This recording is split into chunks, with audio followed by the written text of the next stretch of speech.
A camisa da Copa de 2002 não apenas entrou para a história, como também escreveu memórias. Vocês lembram quais foram essas? Então fica aqui neste vídeo e confira tudo depois da vinheta.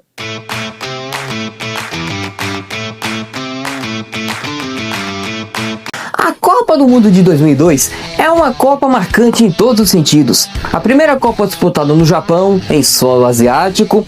A primeira Copa que o torcedor brasileiro tinha que madrugar para ver os jogos, já que, devido ao fuso horário, os jogos aconteciam durante a madrugada aqui no horário do Brasil. E claro, a Copa que consagrou a seleção brasileira pentacampeã, a única seleção com 5 títulos até hoje. Mas a seleção brasileira foi para aquele Mundial no Japão completamente desacreditada. E a convocação do técnico Luiz Felipe Scolari passou por divergências, o que deixou em xeque a credibilidade daquela seleção para o Mundial de 2002. A primeira grande divergência foi a não convocação do Romário. Para quem não lembra, em 2002 existia um clamor popular, praticamente uma pressão pública, para que o Romário fosse convocado para a sua última Copa do Mundo. O baixinho, que foi o herói do Tetra em 94, em 98 foi cortado por lesão. Em 2002, no auge dos seus 36 anos, ele ainda era um dos principais goleadores do futebol brasileiro em atividade. E a sua participação naquela Copa do Mundo era dada como certa, pelo menos pela imprensa. Mas não foi assim que pensou o técnico Luiz Felipe Scolari, que optou por não convocá-lo, mas sim quis levar o Ronaldo. Sim, o Ronaldo, que já estava praticamente 2 anos sem jogar, já que o fenômeno ainda estava se recuperando de lesão. Por sinal, a seleção brasileira foi muito importante para recuperá-lo a tempo para aquela Copa do Mundo. O Ronaldo em 98 era a esperança do Brasil para o Penta, mas o fenômeno acabou tendo uma convulsão no dia da final contra a França. Entrou em campo, mas sua atuação foi bem abaixo do esperado. Em 2002, o Ronaldo tinha que provar de novo seu valor, só que desta vez voltando de lesão e repleto de desconfiança. Mas o fenômeno deu conta do recado, e esse foi um dos detalhes marcantes também daquela Copa do Mundo de 2002. Além, claro, do seu cabelo cascão, que é um visual lembrado até os dias atuais.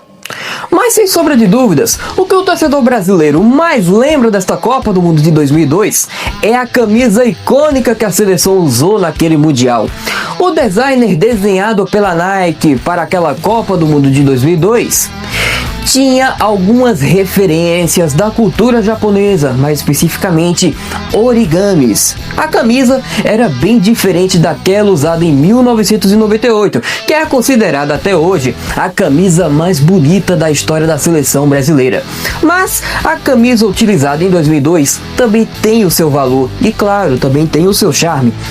A camisa principal, diferente da camisa reserva, tem a gola careca e também a presença de listra verde nos ombros, diferente da camisa azul, que não tinha listra nos ombros e também tinha um colarinho. Mas a camisa mesmo, amarela, ficou eternizada graças ao Ronaldo Fenômeno, ele que colocou esta camisa na história.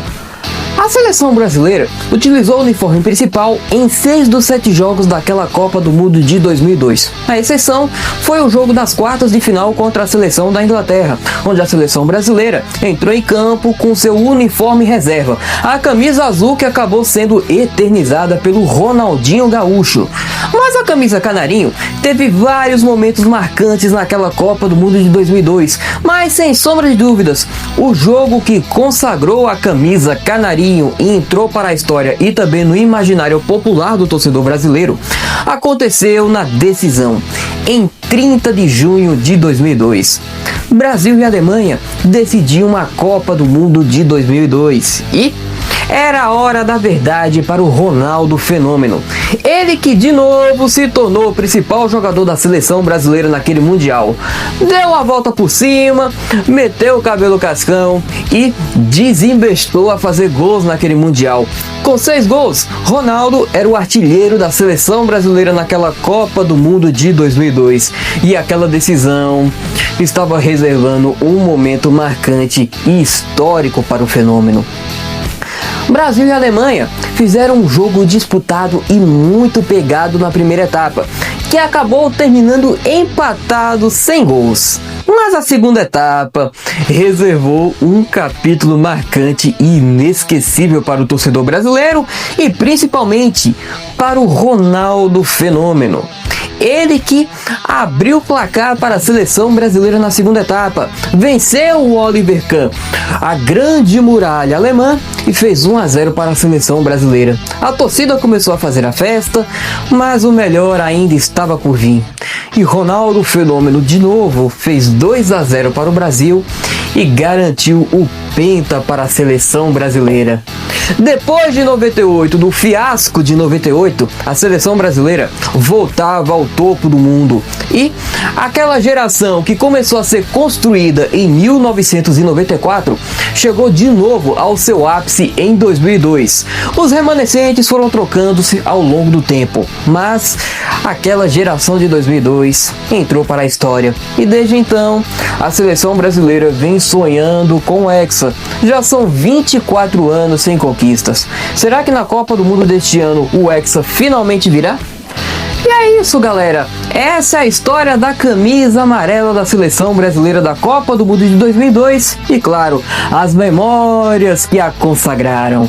E aí, torcedor, vocês lembravam da Copa do Mundo de 2002 e principalmente deste manto que consagrou a seleção brasileira pentacampeã mundial? Deixe aí nos comentários. Você já achou essa camisa mais bonita da história da seleção brasileira ou tem outros modelos melhores? Deixa aí nos comentários também. Antes de sair desse vídeo, galera, ative as notificações e fique por dentro de tudo que eu posto aqui no canal. Recebendo desse vídeo outros conteúdos bacanas que eu posto por aqui. Se você está chegando agora, seja muito bem-vindo. Este é o canal Respeita Meu Manto. A história do futebol está preservada aqui neste canal. Até a próxima, pessoal!